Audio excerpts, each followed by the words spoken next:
Curtain! Where'd Blevins go? We don't see him. Where did he go? He's not sharing his video. Advertisements. We have sponsors, John. This podcast sponsored by Lavitra. I don't know why that was the first thing that came to my mind. Random company name inserted here. Speaking of insert blank here, we're doing that with the title today because we're phoning in this entire show, guys. So we're definitely not phoning it in. We definitely have an entire podcast planned out, written, ready, rehearsed, practiced. We definitely are not phoning it in and definitely prepared for this. Yeah, you know, we have more slides than we've ever had before because there's just so much news dropping this week and exciting changes to the metagame and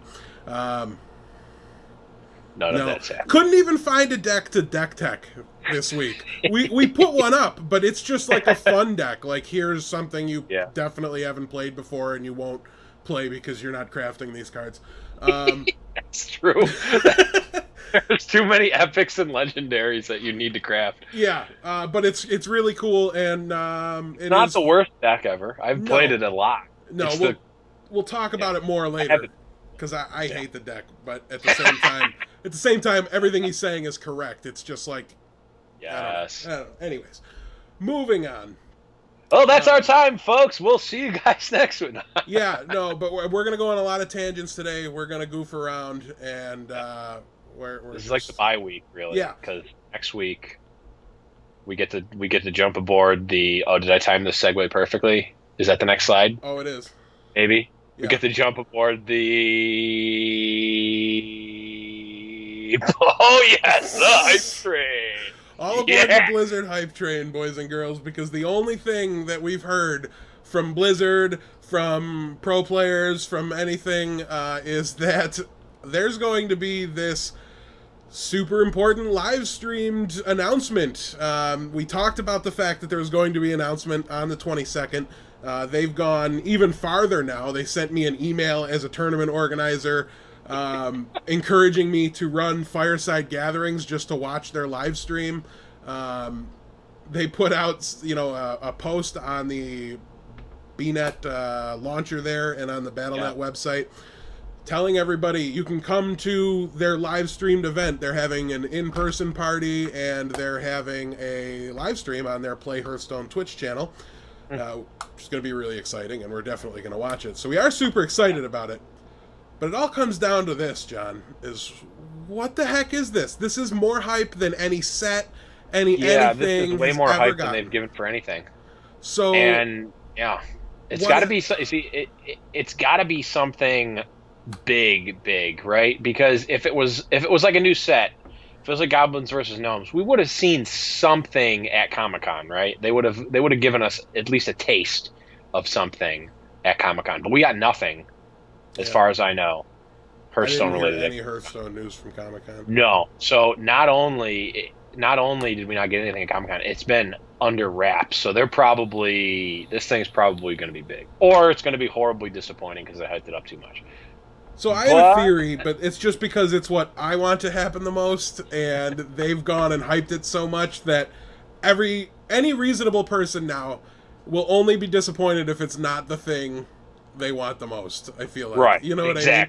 So the people that want 2v2 mode are just going to be super pissed if this isn't 2v2 mode. And if it is 2v2 mode, we are going to have a Game of Thrones podcast very soon. I know. It's going to happen. I bought Rocket League today. We can try and see how much life we can get out of a podcast for that. I don't really care. That's true. I'll pretty much talk about anything. I don't even really care anymore. Yeah, even if it's like new set and 2v2 mode, I'm done. I can't imagine taking this I don't want too seriously anymore. I really don't want. I'll still play it because I love card games and strategy games, but like my level of competitiveness and interest and it's already commitment will drop. Right. It is already falling for me. It will fall even more if they put 2v2 mode in. Yeah, I mean, I think with you though, it's like it ebbs and flows because it's same thing with Magic. Is when you get a new set and there is a new meta, you will come back and play it a lot. That's true. That is true. And I'm still riding. Like I don't even know how I'm doing this. I feel like I've played 20 games this season and I'm like 1 star away from rank 3 and I don't know I don't know what's happening. I'm just like did a quick stream on Monday and I went 8-1, and then I just like I'm like, all right, well I finally lost, so heroes, and like I know that's pretty much what it's been. I've been like, oh, I'm playing. I did that. I actually did that on stream too. I was like, yeah, playing some Hearthstone. My original goal was I wanted to. I remember that day. I wanted to get the 100 gold a day. I wanted to stream every day, and I wanted to get the 100 gold from 3 wins. No, that takes like 10 hours to do. Peach did it yesterday because he's a madman. Yeah, that's insane. It's insane. But I was like, okay, this isn't gonna work. So I'm like, I just want to get to like 3K gold before the new set comes out. And now I'm just gonna try to not let 3 quests build up so that I don't lose gold every day. Yeah, that's what you really have to do. Is I'm being on top of my quests, and I'm just saving gold because the new set is inevitable. Like, there's a new set tied to this announcement, whatever it is on the 22nd. Like, gotta be. It follows the pattern. 4 months, 4 months, 4 months. Unless they're doing something like completely unconventional that we couldn't even imagine. Right. And there's no way to predict that, and they just better hope it's mind-boggling and super exciting, and if they're going to do anything really drastic. And they've already told us we're not getting hero classes. Right, they did say that. Well, okay, no, that's not necessarily true. They said that they're not currently working on them right now. Now, I don't know how clever with words they try to get, with the Hearthstone guys try to get, but I know, having read a number of Mark Rosewater, who's the head of R&D for Magic the Gathering, he does a blog, and he leaves like little clues like that. He chooses his words very carefully and cleverly leaves things out and stuff like that. So like Mark Rosewater, you might be like, oh, Are you guys working on this? He's like, we're not currently working on it right now. Leaving out the part where he says, because we're done with it and it's ready to be released. Like, that could be the case. I don't know how clever they try to get. See, I thought his wording was, we have no plans to add new heroes to the game at this time. Okay, maybe that was what it was, and that's not fun at all. That's right. Just, that's soul crushing. We're not nerfing Dr. Boom bad. Yeah, I feel like we're over Dr. Boom now. We are. Like, who even cares? Like, he's not even, like, it's whatever. It's Dr. Boom. Yeah, everybody's mad about Grim Patron now. Like, there's a new devil. There always will be a devil. Yeah, there always is going to be, no matter what. Like, you can't, like, so the formats that I've played in Magic where there was no bad guy, there's still always a bad guy. It's just that the percentage isn't as big. Like, or all the decks are, like, an amalgamation of the same thing. Like when Sphinx's Revelation and Thragtusk were in the format, and like every deck was like a 4-color like Sphinx's Revelation like value deck. That was the worst format I've ever played. It was so boring. You never did anything exciting. It was just all the same deck doing the same mid-range / control thing, and it was awful to play in. There needs to be a bad guy, because inevitably the bad guy, unless it's like a true bad guy like Cobblade, where there was no bad matchup for it, or like Affinity back when it was standard, where there's literally no bad matchup, then there's a problem, okay? And you know, a lot of times those cards get banned, which those are the last 2 times that happened in standard. But if there's just a deck that has a really good win percentage and is really good but has a counter, like, let it be. Let it be. And the counter to Patron is like what you kind of want to be doing at the end of the ladder anyways, right? So, you know, the counter is Light Bomb Priest, and you know what I mean? Like, it's these control... Handlock, yeah. These control decks that are slow, and really kind of have a high win rate, and especially at the top end of the ladder where you have more Grim Patron decks than you do at the beginning of the ladder. I still maintain, people complain about Patron, I don't see it very much. It's not in the top 3 most played opponents. The people that complain about it don't know how to play it, so they're like, "Oh, Grim Patron is so good. Like, look at his win percentage." It's like, okay, well then play it. He's like, and they just can't play it. They're just not good enough. Right. They happen all the time. It's like people would complain about like Cobblade and stuff, but they didn't know how to play the deck. They say, "Oh, Cobblade is so good." It's like, "Oh, well, tell me about this matchup." It's like, "Well, I don't play the deck." It's like, well, my philosophy has always been, if there's something broken and it wins every time, why aren't you playing it? Like, abuse it while it's legal, right? Like, try to gain as much of it as you can. Like I played Affinity, although I didn't really play Standard that much. I played Affinity up to and past the point that it was legal. Like I'm trying to get as much value out of it. You know, like just going to FNM and crushing kids. Like here's Disciple of the Vault. Right, exactly. Just crush the Disciple of the Vault. I agree with what you're saying. Like you have to use. Don't hate the fact that there's a clear best deck or an enemy with no bad matchups. Affinity had a bad matchup. It was called my green deck, and I mainboarded like 12 artifact hate. Like literally like, 4 Oxidize in my mainboard. Yeah. Yep. There were decks that beat it. They just weren't good against other decks. right. And you just like that. Yeah, that's you just always know your the case. room. You just have to, like, you can't ever go into a tournament and be like 90% against everything. That's not how it works. Like, you're going to have bad matchups and you're going to have good matchups. If you want to beat the Affinity deck, you have to cut your matchup against some other decks, right? Like, that's just the point. Like, that's what it is. Yeah. I don't know. And like, people probably complain about, like, handlock. Like, people are like, you know, you could easily play handlock to beat Patron, but people don't want to. People complain about it because, like, oh, you know, there's so many epics. The deck is so expensive. It's like, well, that's not that's your fault, right? Like, that's not the metagame's fault. That might be like Hearthstone as a business's fault that you can't grind up enough dust and gold to like have the deck. That's not the metagame's fault, though. Right. We like, played for 6 months with Zoo and Mech Mage to build our collections to be able to play these decks, and we didn't complain about it for 1 second. You started playing the game 2 months ago, and you're mad you're not legend on the ladder yet, and it's like... I mean, that might be a problem with Hearthstone inherently, but I don't know how you fix something like that. Like you actually have a pay-to-win structure. Like, you allow trades, you add in the secondary market. That's the only way to get around it. But then nobody gets to play for free. Right. I would probably quit all my jobs and be like a Hearthstone racketeer.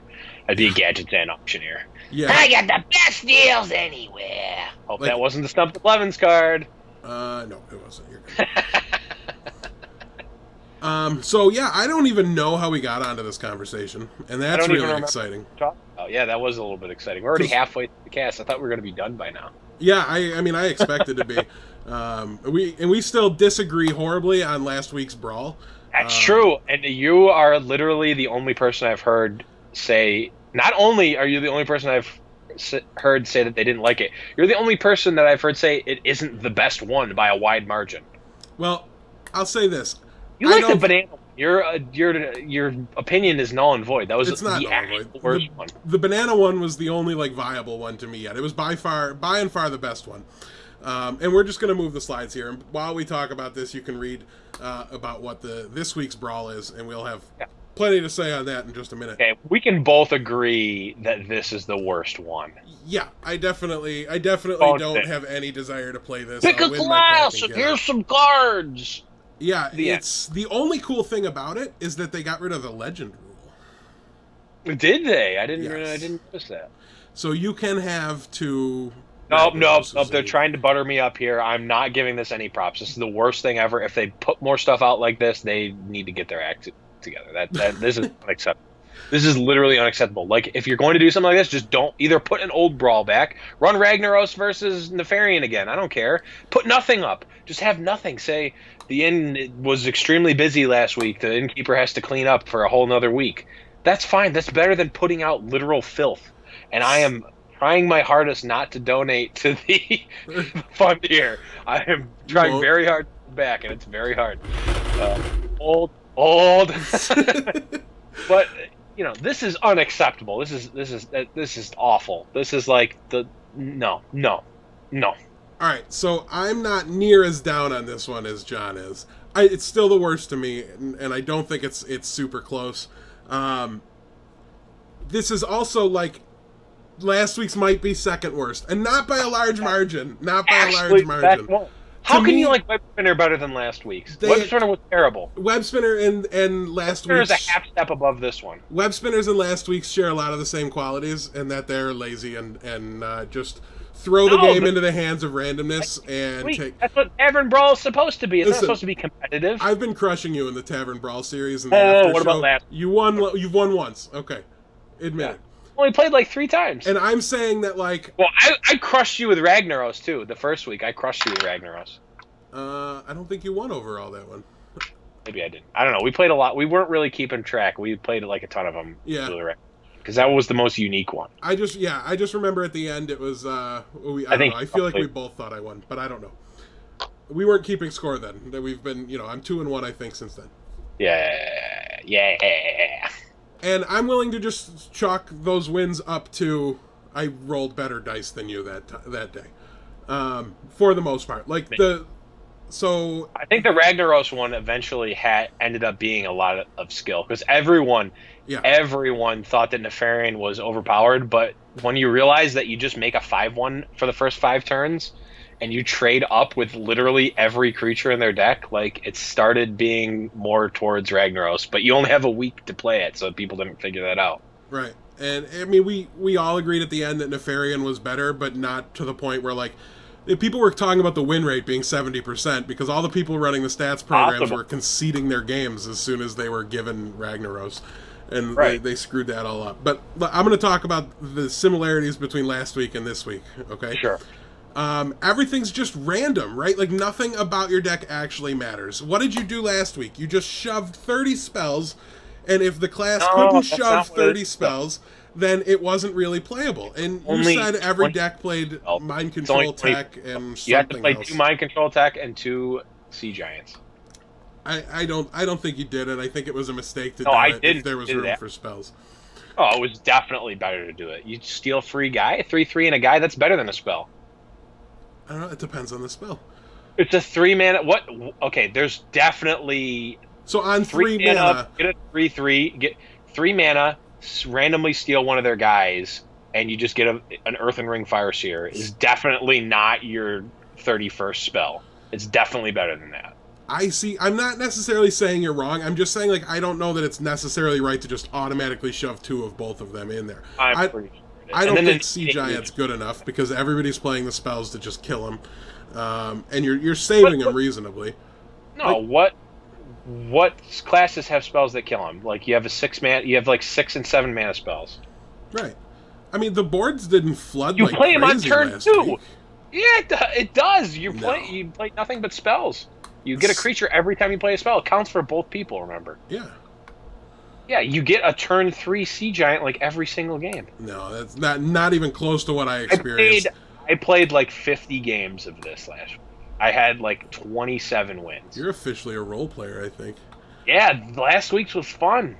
So I don't care. So you had like a 51% win rate, and you think you solved it? Games I actually played, but I had 27 wins. I was just being generous a lot. Because when I played that Druid deck, I lost literally 1 time.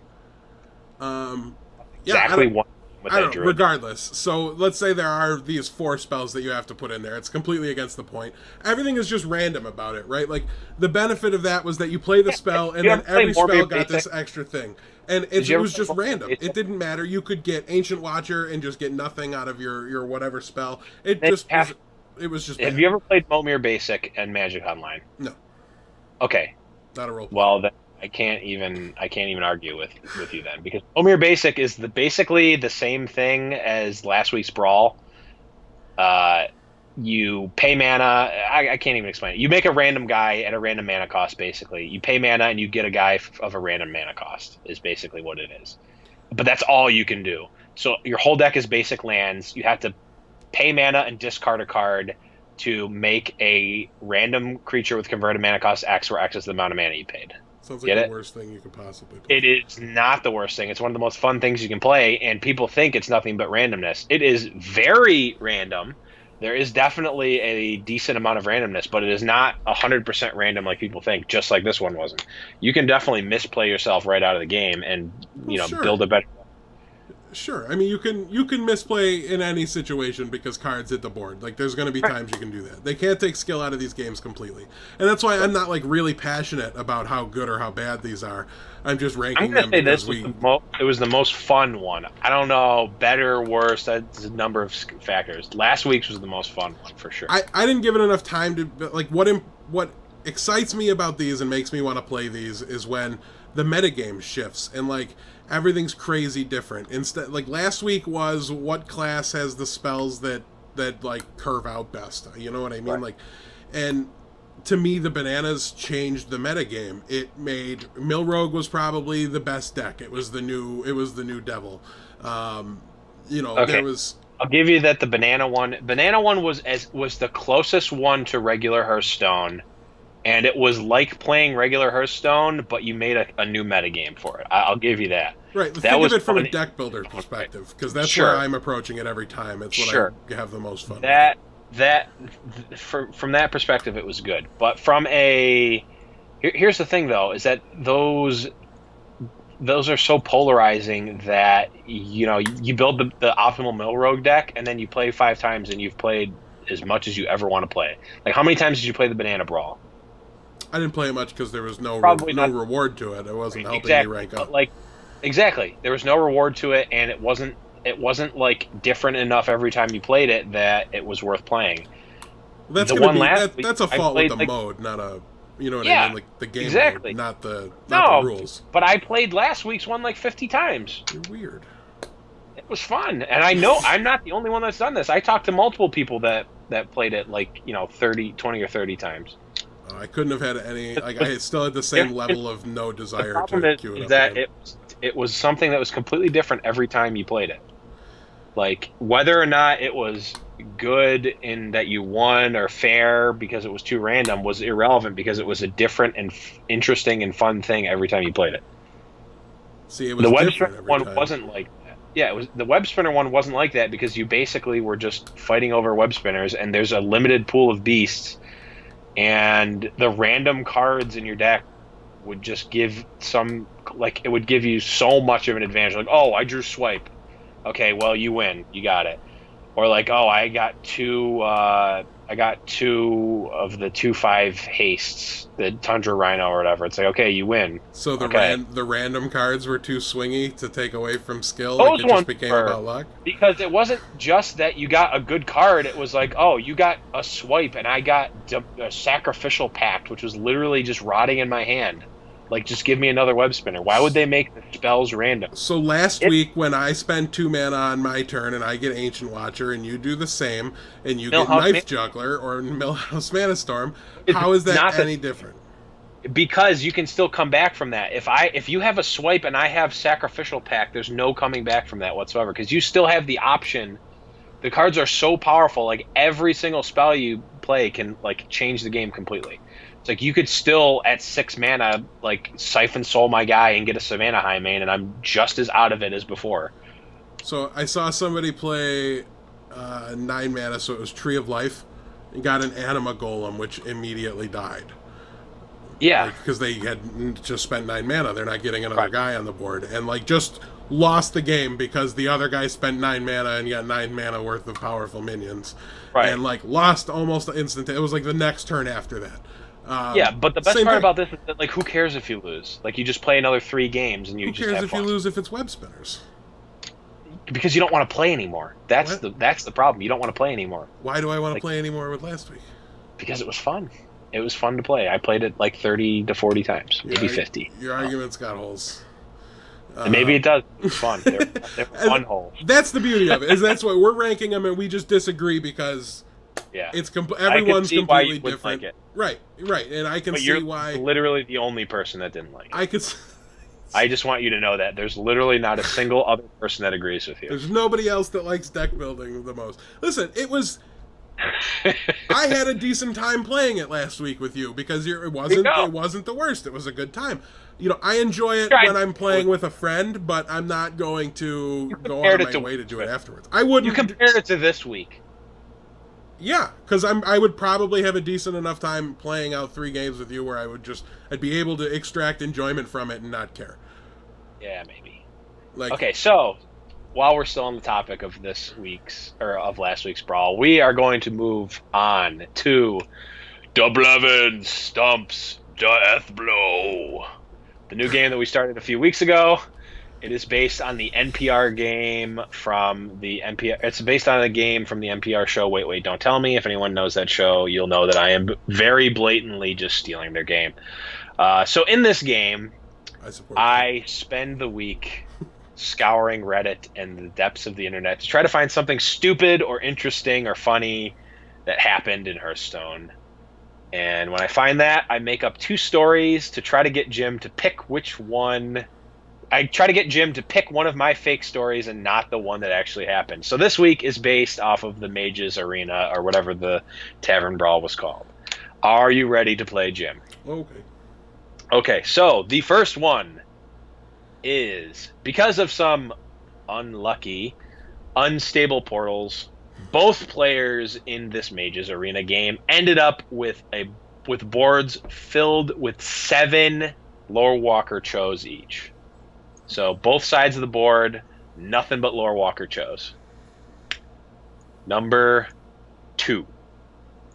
The famous streamer Kripparrian decided to play some Tavern Brawl last week, but decided not to play a conventional 30 spells deck. Instead, he decided to play a deck with no spells at all and used 30 legendaries and streamed his run to try to get some wins. Eventually, because he was doing terribly, obviously,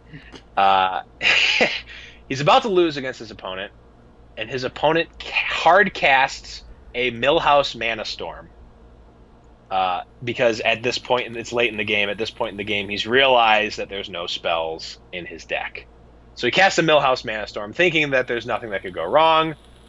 What his opponent didn't factor in was the Toshli that Crip played a few turns earlier, so he had a spare part, and the Archmage Antonidas, which he played on that turn, cycling for infinite fireballs, killing the opponent that played Millhouse Mana Storm. So, long story short, Crip playing a deck with no spells still goes infinite with fireballs against his opponent who plays Millhouse Mana. God, I hope that's true.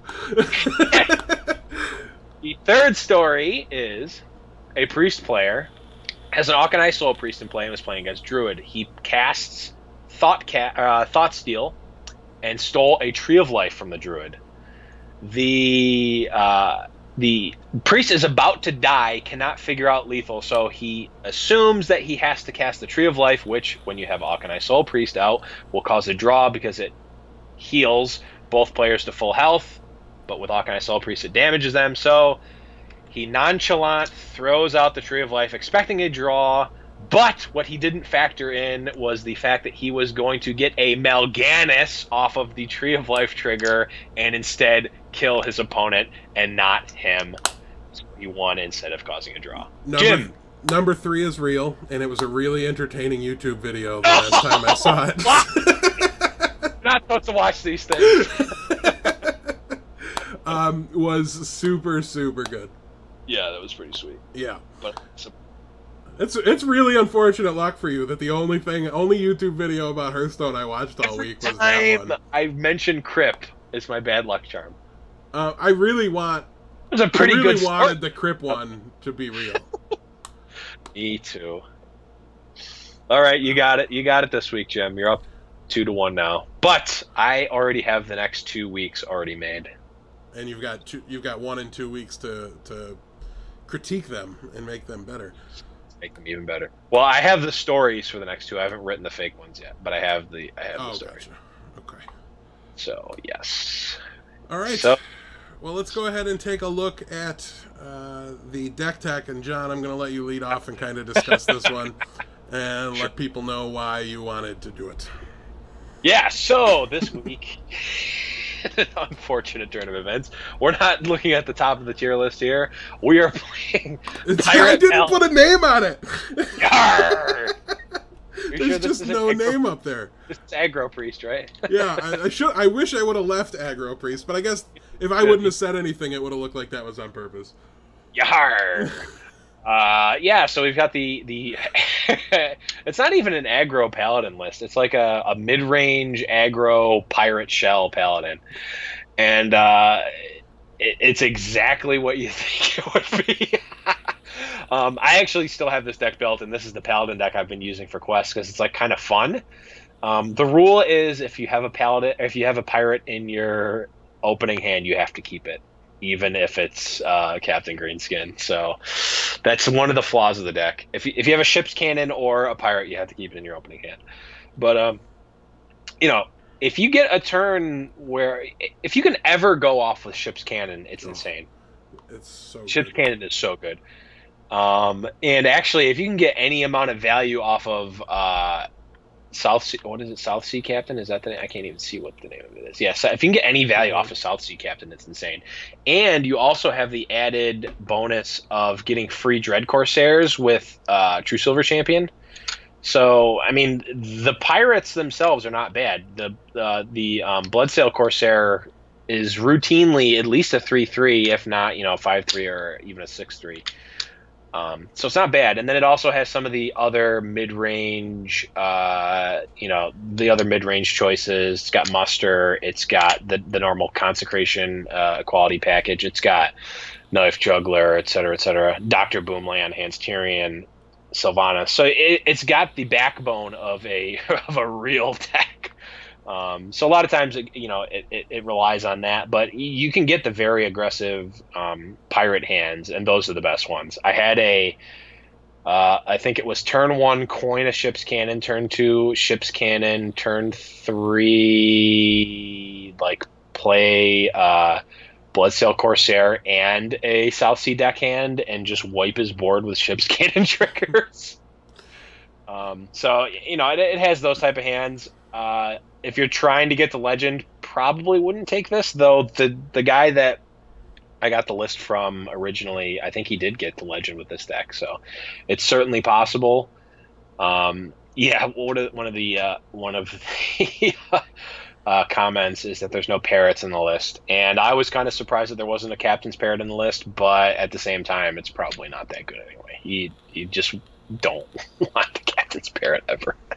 Right, it still has to try to get some value on its first side, and that's not going to happen. Right, you're never going to get anything out of a 1/1. So yeah, my issue with this deck is that it just seems strictly worse than every Paladin deck that you could play. I mean, I'm not going to. It's not. Right, and you're totally right. It's just a whole lot of fun. What the deck does have is some incredibly powerful synergies, like John said. Yeah. The value you get from having a muster for battle weapon and playing Captain Greenskin, I mean, that's 4 damage just as a battle cry. That's really, really strong. Adding an extra charge to a True Silver Champion is out of this world crazy. Yes. It's literally Ashbringer. Yeah, that's why I played Greenskin in the actual regular mid-range Paladin deck back in the day. And it's likely to be viable again as more weapons come out for Paladin and things like that. Definitely could be good. Coghammer is just really gaining a lot of credibility lately, seeing a lot more play, and the card is just crazy powerful in every single turn. It's never a bad time to draw a Coghammer, unless you already have 3 weapons in your hand.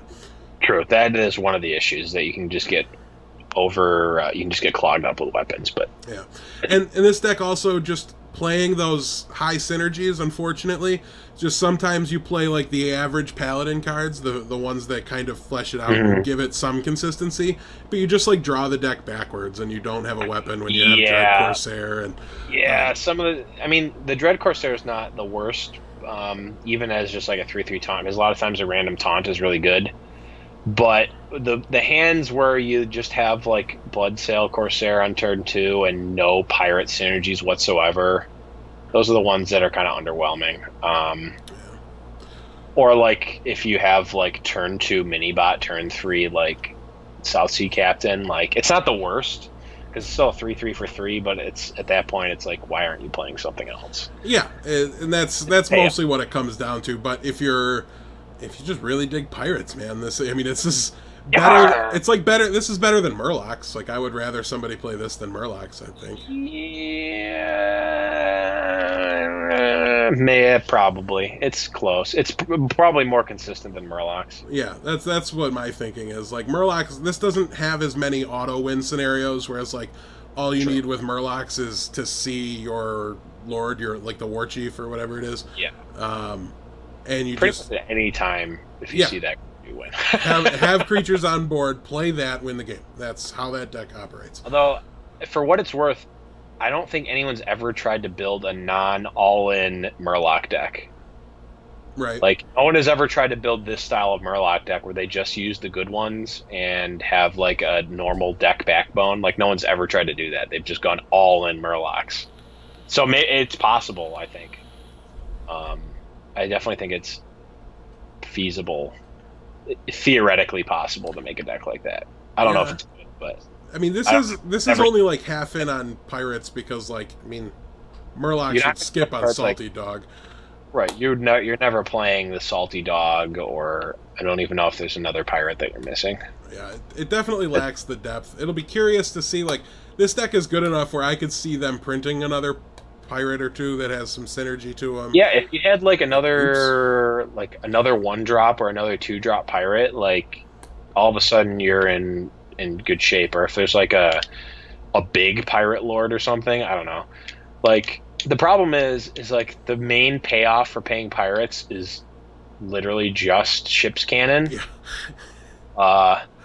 So ship's cannon is really they overpowered. just made 2 more. If they just made like 2 more ship's cannons or 3 more, like if they just made like a 1-drop ship's cannon and a 3-drop ship's cannon, like that's literally just the same exact thing except maybe different stats, like we might be in business. But there's no other payoff to playing like the South Sea Captain. You could probably just deal with that. You could just run Earthen Ring Farseer and be in the same shape most of the time. Yeah.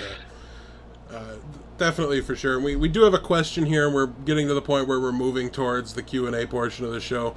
And we have one related to the deck. So it's how good would ship's cannon be if it was a pirate? So looking at the wording, is it should trigger itself when it comes into play and deal 2 damage. I assume that's what he means. That would be insane. It would be absolutely ridiculous, I think. Like, it can't hit anything on your side of the board. So right. it's like the 4/2 for 5 guy, except it costs 2 mana and is random. That's just insane. The card would be played all the time. Yeah, it might even just be playable, like, just as a card. Yes, you wouldn't even play any other. You wouldn't even necessarily play any other pirates. I mean, you play 2 ship's cannon, and that's it. Yeah, probably. I'm still confused as to why it's not a mech. Yeah, I mean, Warlock kind of has like the similar-ish card where it like hunts down non-mechs at the beginning of your turn. No, I mean, why isn't ship's cannon a mech? Oh, you think it should be a mech? Because I mean, it's just a cannon. It's not. Yeah, it's a like a piece of technology. Mechs, I have like a specific like an AI. Yeah, they're gnome and goblin created mechanical robots and things like like but AI. I think is the correct right. Like, it can attack on its own accord. They have like you said. I think AI is the key. Like, somebody else is aiming the cannon. Then like how does the ship's cannon attack when you're using it? The pirate fires. There's a pirate built into ship's cannon. When you play the pirate, he fires the ship's cannon. No, but like when ship's cannon, then shouldn't ship's cannon be like a 0/4 then? Like, why can ship's cannon attack? Oh, okay. I see what you're. Yeah, attack. I don't know, man. I think we found Flavor Fail, which is rare for Blizzard. They've been pretty consistent. Because if you hit it, it would hurt. You like damage your weapon if you were to hit it with a sword. Yeah, I would like if it was like a 0/4 taunt that whenever something attacked it, it took 2 damage. I would say yes, that would make sense for what you just said. But it can attack you. Well, I guess the ship just has a crew. Seems like a pretty weak crew if it's only a 2/3. Well, they are greenskins. All right, so how about a Brawl in arena form? I've had this idea for a long time, an arena-type deck draft, but the cards you draft are from the entire card library, so the only difference is the hero power. What do you think of that, guys? I don't know, Mage is probably still the best, right? So wait, you Brawl in arena form. You have an arena-type deck draft, okay, but the cards you draft are from... Oh, okay, so the only thing is that you have a certain hero power. Yeah, I mean, Warlock would probably be the best, right? Warlock, yeah, or Hunter, maybe. See, I think Mage would be better than Hunter. I guess it depends on what the overall skew of aggressive versus control cards are in the scheme of the entire card library. Yeah, it would take some time to figure out what the best. I would say is. overall that Warlock is probably the best because it's like the best. It's just the best hero power in constructed, right? Like just overall, like you have the best at drawing control. For sure. Well, obviously it's the best at drawing. It's the only one that draws cards. Well, I mean, just the class is the best at drawing. Well, the class, but you have like you gain value from using that ability in aggressive decks and in control decks. See, I think it constructed what class has the best hero ability depends entirely on what stage of the game you're in. Well, I mean, I'm just talking about like abstractly, like before you're even playing a game. Like right now, in this meta, or just like in like the meta as in the cards that are out right now, like which hero power is the best one? I think it's probably like just like pound for pound, it's probably Warlocks. Like, it's definitely not warrior. It's not druid. It's not priest. It's not mage. Priest is the best late game hero power, I think. I think hunter is the best late game hero power. Countered by 2 directly. I don't know. It's tough to say. Priest has the ability to keep its creatures alive and things like that. It's really tough to tell. Everything with those is so situational. They're so well balanced. Drawing a card is better than all of those. It very well might be true, but I think when you're picking in an arena style format where you're going for the correct amount of 2 drops and things like that, like the mage hero ability that helps you clear the board is just going to be really good more often than not. Ooh, there's probably more X1s like per capita if you have the whole card pool available. Right. Maybe. I don't even know if that's true. The other thing about the mage hero power is that it just outright counters 3 of the other hero power, or it counters the paladin one, and it just nullifies so many minions. So maybe it is mage. I think warlock is definitely a consideration, and depending on how, like, I would imagine that the arena draft will be a little bit different, just because like you're just going to see such a small pool if you only see 3 cards. So if you see more cards, you might be able to draft like a more consistent deck. Like if you saw like 8 cards, or if it was like magic packs, you see like 8 cards per thing, like you could probably draft a really aggressive deck and just go hunter. Or maybe you get pick your hero power after you draft the cards. Ooh. I think that would be more interesting, because I think for example, I think rogue and warrior are just unplayable. True. Because like you flood the format without you flood the format with cards that don't let you get any chance at shield block or any sort of interaction with the hero ability. Same with rogue, you lose all your chance to get poisons and Yeah, that's true. Like you should definitely like you see like a pack one, pick one deadly poison. Like, okay, I'm gonna go rogue this draft. Like you can just build all in on that, and then you could also take like the upgrades and stuff. Like, that would be kind of sweet, actually. That format would be pretty sweet, because there's cards that like cross class cards that you literally have no way to test them except in like obscure priest lore walker Cho scenarios. Yeah. Or like you weird things to get cards and like that. But like that would be kind of a cool format, actually. It would be, but I still think like at the end of the day, you're gonna go through an arena draft and then play your game just to get 1 card pack, and then probably never touch it again. So, well, maybe they do it like arena. If it works like arena and there's a reason to play it, then it might work out. But yeah, if it's just the tavern brawl, that would suck. But that's like the problem. Like that would definitely be one that I would want to keep playing, though. That would be like last week's one, where I probably played a bunch of times. But the problem is that you don't want to do that if you have to like spend 12 minutes building your deck over and over and over again. Right. Or if you only got to build 1 deck, or like, I don't know. I think that there's a way it could be done. It's just not that clean, given what we have right now. Right. But it would be sweet. It would definitely be sweet if they did do it. If they did it and they did it right. It's an interesting concept. It would shake things up enough where the deck builder and me would want to, might want to figure out what the best class is, things like that. But like, if there's not a reason to figure it out, so like if there's no way to profit off the fact that I figured it out, I'm not going to care. Yeah, that's the overall downturn of Tavern Brawl, I think. that we've been talking about since week 1, but it's still the case. Yep, we're still looking. I'm looking for a reason to like it. I'm trying not to be super down on it. It's very difficult. Yeah. So, with that said, we will move on here. We have one more quick segment before the end of the show, and that is, of course, Stump the Blevins. We're clearly competitive people because we always want one of us to win and the other one to lose, so we have to make up these games. This one is particularly fun since John gets to showcase one of his talents that still boggles my mind to this day. My only talent. John, let's give him an example. I'm going to give John a card. He's going to impersonate the enters the battlefield sound effect. Yes. So we'll just go with our typical preview card and go with Sludge Belcher. Come feel funny. So clearly he does too good of a job of impersonating it, and so I hit him with some other cards.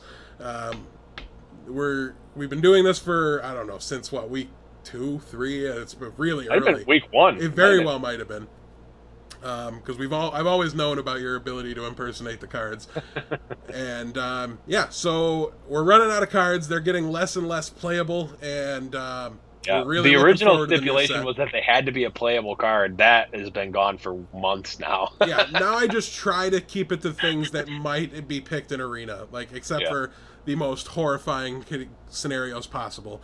Yes. And speaking of horrifying scenarios, John, Dalaran Mage.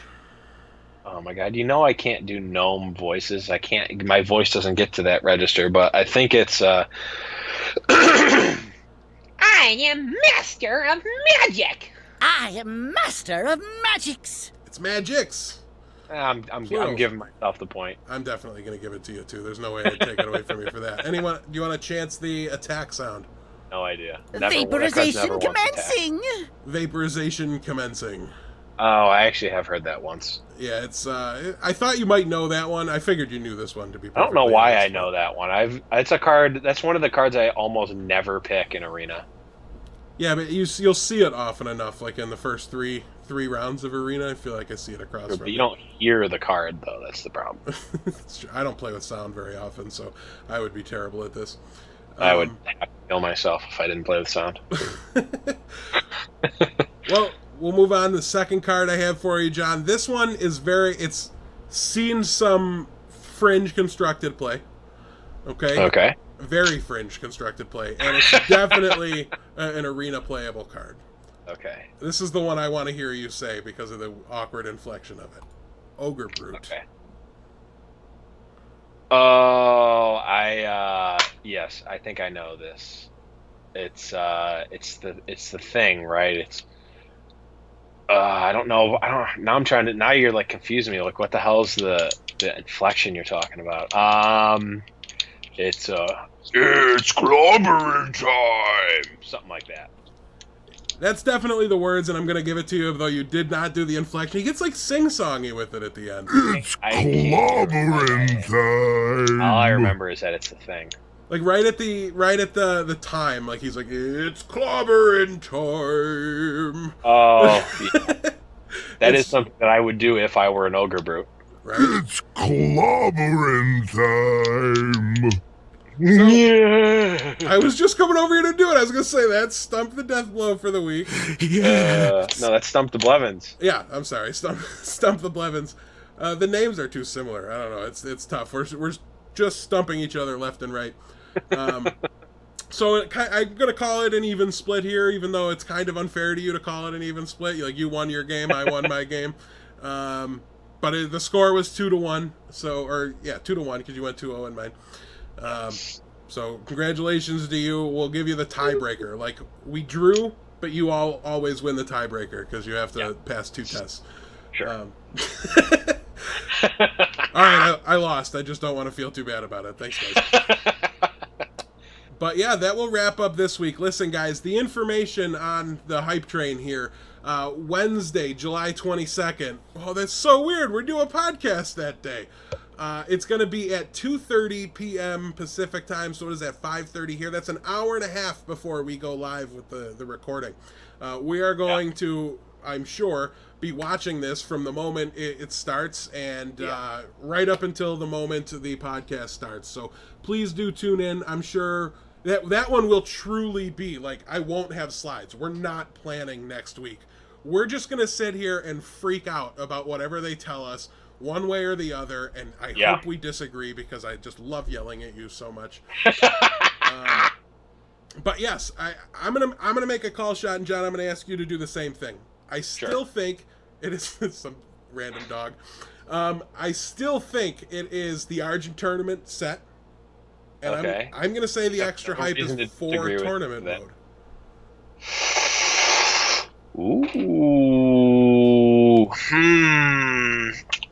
The problem with that is, oh no, I lost my dog. Oh, there he is. The problem with that is that the button is already used, man. It is the one thing. Already squandered the button. It's the soul-crushing truth of the Tavern Brawl, right? It's what makes me unable to look at the Tavern Brawl in a positive light. You're right, and that's why I think if they're going to defy the button rule, which doesn't exist, and there's no button rule, to be clear. There's no button rule. There's a Jim-imposed button rule. He doesn't believe they're going to add buttons. If they're going to add a button, they're going to do it now. They're going to do it now, and they're going to I mean, they could just redo the interface and make it... I mean, it probably wouldn't take that much. No, just look a little different. Like, if you... Like, have you used the phone interface at all? Not really. The phone one basically has its own buttons, and if it were going to take like less than a minute, I would probably pull it up on mine, but I don't know if it's going to. But basically, the phone one, it like still looks almost exactly the same. Oh, do I even have Hearthstone on my phone? Oh my god, this is embarrassing. Oh yeah, I do. Super Phil. Okay, it's having me log in. Whatever. So it basically looks the same, but there's like its own buttons like up in the corners. Like there's like a button up here, a button here, boom, boom, boom. But they're not like the buttons in Hearthstone. They're like buttons that make sense on a phone. They like look different and they're big and stuff. So they relatively easily could just, you know, configure the interface a little bit to make it work for extra buttons. So not completely out of the realm, but just that much less likely. Yes. Yeah, it was a blow to it. It was not an end-all, be-all. And just the fact that everything points to the Argent tournament, it just seems like such a random usage of the Argent tournament. Like, it wasn't the biggest raid instance. It was, you know, just kind of this, like, add-on place that they threw into the Icecrown Citadel. What if it's a Grand Prix style series leading up to BlizzCon? Like a tournament series where like all of a sudden... real life Blizzard hosted Grand Prix SCG Open style, pick the 10 biggest cities across the US, we're going to run a tournament every other month or every month or whatever. Boom. That's the Argent tournament. So a real life Argent tournament. That's definitely a possibility, and I'll assume that's what you'll use for your call shot. Yeah, that's my call. My problem with that is, okay, let's hear it. Is it's almost just as likely because the casual crowd's not going to give a crap about a tournament mode. Right. And then putting this out to the stream audience and everything. Right. It wouldn't have to be a super competitive thing. It could be basically like a mini con, right? Like they could do it instead of having it focus so much on the tournament, they can have it focus be like a festival basically. Right. Where they have the tournament and then they also have like merch stuff and all the stuff that like a little mini BlizzCon does. That would be something so huge that it would require an announcement for the announcement, right? Like that would be that scale of thing. But it almost seems even bigger than that, honestly. Like in terms of logistics, like they would have to have all the stuff already planned out. Yeah, and I think they would rather keep the focus for their small project as an esport. Right, and have it all be online, yeah. Yeah, Hearthstone's definitely the runt of the crew. So they would get more doing just like mini BlizzCons to go for all games. You know what I mean? Like that's something sure. I would think they would do. They wouldn't be so tied to this game specifically. But Hearthstone has had massive success on Twitch, and the viewing audience is huge. So finding ways to make it a more accessible esport and easier for people to participate in, I think would appeal to a wider variety of people, and it's higher on the priority list than it is for, say, Magic, who doesn't control the third-party market, or you know what I mean, like the tertiary market, and just only focuses on what's best for selling packs when they come out, because that's how they make money. So it's tough to know which way they're going to go. They're always going to appeal to the wider variety, to what gets them more players, what brings their players back. That's their goal with World of Warcraft. Everybody's tried World of Warcraft that's going to. They're not getting new players. They're bringing old people back. And Hearthstone is almost to an age where they can start to incorporate that. If they can excite old players that quit and put their accounts down to come back, they're a competitive player. They want to play in these tournaments. That's why they're back. They're going to break out their credit cards and buy this stuff. True. So we'll have to wait and see. And it's going to be really interesting, and I'm so excited for next week's show. Yeah. We almost should have taken this week off, but we did a good job. We're almost to a full hour. We did a good job for winging it, yeah. Yeah, for just and not caring. We didn't talk about this show. There were no notes. Usually we type up notes and know what we're going to do. There was 2 messages sent over Facebook Messenger. Yep. That's how we planned this.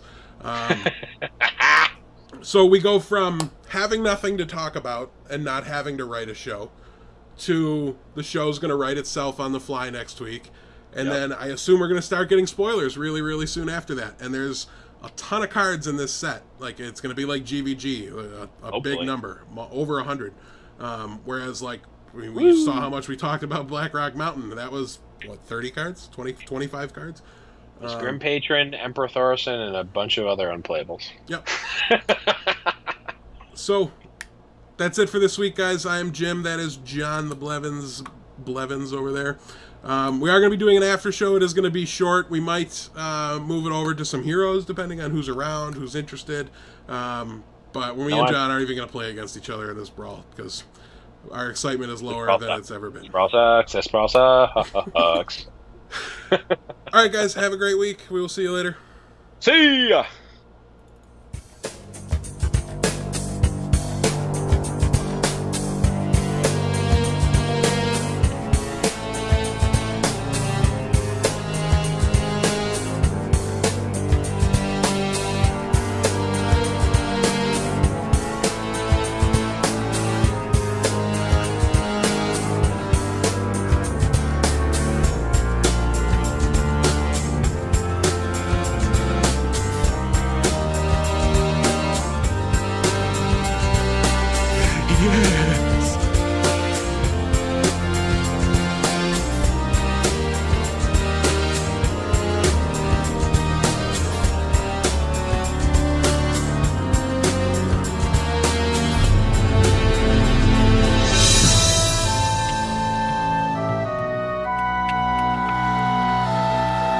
Smash you!